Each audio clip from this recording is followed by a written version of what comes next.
Welcome back to the channel, guys. Today we're working on a pronghorn antelope and we're really excited about it. Today we have Jeremiah Fuslove visiting.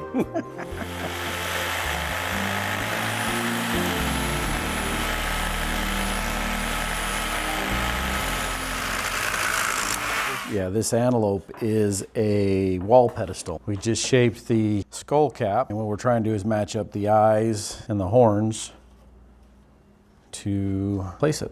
That looks pretty good.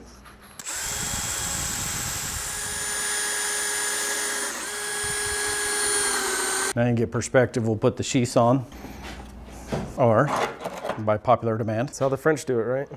So we use Bondo in a lot of different applications with taxidermy. We're actually going to use this as a filler for the skull cap. We also use them for ear liners. We also use them for setting a lot of different portions. It's just basically the car Bondo. It's a two-part where you put the hardener in there. And I look for that color. You can either buy it, the hardener, it's either red or blue. Trying to get the consistency in there. Then you've got about a 10-minute window before it hardens. What I like to do is I like to fill the voids with the Bondo. Because if you don't, what happens is if that mount ever fell off the wall or hit the ground and there's that void, it could cause the horns or the skull to fracture or break. Some taxidermers like using it, others don't. I do because it just gives the mount added security. While that's hardening, I'm going to go ahead and start fleshing the cape. While they're working on fleshing the antelope a little bit, I wanted to show you guys an update on the third bay. It's come a long, long way. As you can see, my sister right here, Grace, she's going to be painting a mural right there that we're really excited about. We've decorated this laundry area a little bit more, and the studio's looking really, really good. Okay guys, this is what the studio looks like right now. It has come a long way. We've got some new seats that we've added, a little record table, a lamp, the lighting and stuff, pretty much there. Our fish wall is looking really good. And then we just have a massive amount of African animals. The lions are still here. They're still tall, they're still scary, they're intimidating. I did not realize lions were this big, but they're here and they are kind of scary. This is probably my favorite piece that my dad's done recently, is this hog. Man, it turned out so well. You got the hoof imprint right there coming in the mud, the cactus. He's snarling a little bit, which is really cool. A red stag still looking strong. We got a couple caribou right there as well. And we got a blacktail right there. Got a blacktail over here. I'm not super familiar with blacktail. I actually didn't even know that they existed. I live in northern Utah, so all I see is mule deer. And they're tiny compared to mule deer. Here's the update on my office. It still needs to be put together, but we've come a long way. So we got some couches in here finally. We've got these two chairs. We're wanting to do a podcast attached to this channel. So when people have these really cool hunting stories when they bring in their taxidermy, we're gonna try to film a podcast there. And then this is gonna be an area just to like sit and lounge while we're in the office. This is still being put together, but this is the little editing studio that I've created that I'm really excited about. Brought my boombox and my cassettes. We're gonna hang that up right there at the top. You see that? See that small little baby 4-point? Yeah, that was my first deer.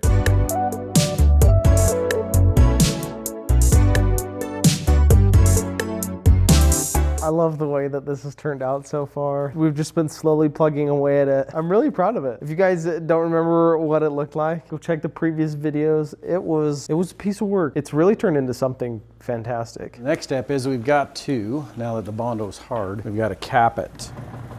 So I don't need much, just enough. And I'm not using OxyClean to do it. I just love the container because it fits my hand perfectly. We all know you're using OxyClean. Yes, that's the secret. That is the secret. What I'm doing is I'm trying to recreate the skull cap or the skull, because anything you take away from the animal, you try to replace it. Okay. Alrighty, I'm using warm water too. It works better with warm. Some guys like using cold. I just don't like cold. Maybe it's because of my bald head. And a lot of this is by visual, because I've done so many of them that I just kind of know what their heads are supposed to look like. It's starting to look more like an antelope.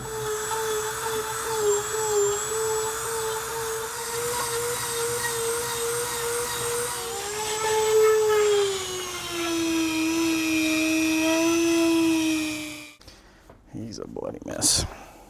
Anyways, we got him turned inside out, ready to go.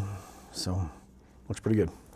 All right, now we've got the sheaths, and I've put a little Bondo there on them, and I'm going to set them before we start working on the horns. So I'm watching to see where the lineup is for the eye and the hair, so I can match it up to where the animal's natural position was on that. Right there. So now I'm just getting the antelope eyes. These have actually 36 millimeters, which is one of the biggest eyes that you can get. Not many other animals out there have the size of antelope eyes.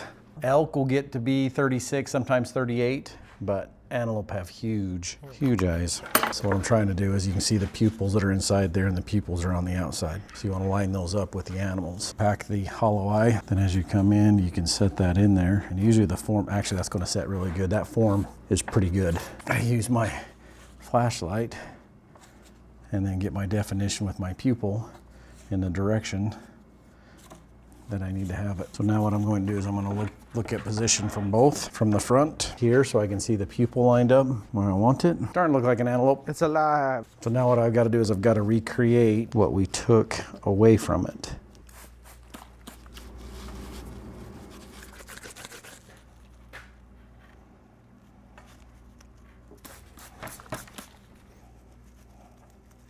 Okay, so now we've got to fill the other voids that are going on there as well. First place is we've got all the bases around that horn, or the sheath. I always put clay on the nose. Okay, then we need to get some on the chin.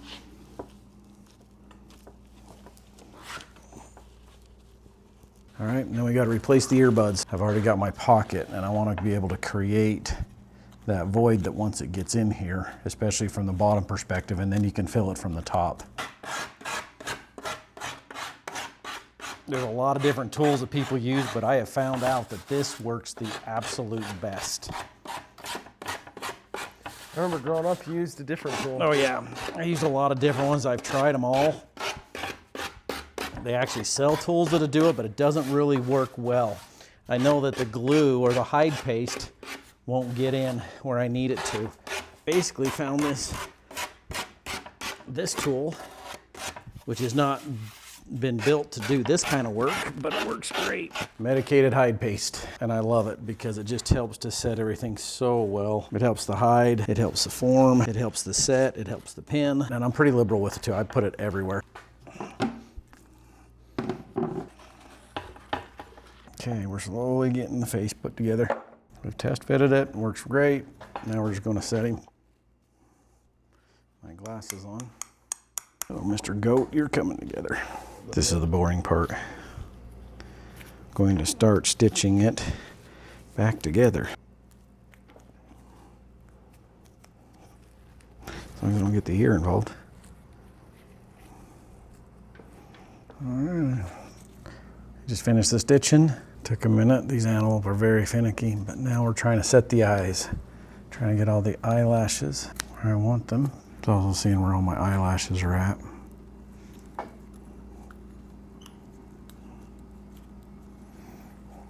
And this just takes lots and lots of practice. So once I know I've got one good set on the front end, that's when I'll pin it. It's beautiful. That's right where I want it. Here's their gland. It's a scent gland. And you actually have to, when you're skinning them out or fleshing them down, you've got to get that gland out, because if you don't, there'll be an odor that these antelope have, a very musky smell. So what I'm doing is I'm tucking in the lip, and I've fleshed it down and got it to how much skin I want to be able to tuck it up in there. You see this scar right here? It's an antelope. That's something that's happened to him, where he's hurt himself or something. So we got to be a little careful with that too. I'm just trying to keep all the hair pattern and everything lined up.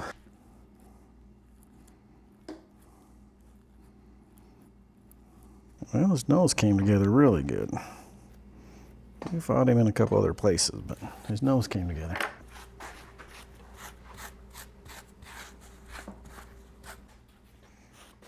There we have it. First stages of the antelope. Yep.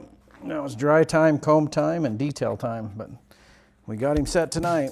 All right, guys, that is an antelope. Those are the first stages of an antelope. Now we just have to wait for it to dry and then do the detail work. Pretty exciting. Thanks so much for watching. If you like this video, please hit the like and subscribe button. That means a lot to us. Helps us go a long way, and we'll see you guys on the next one.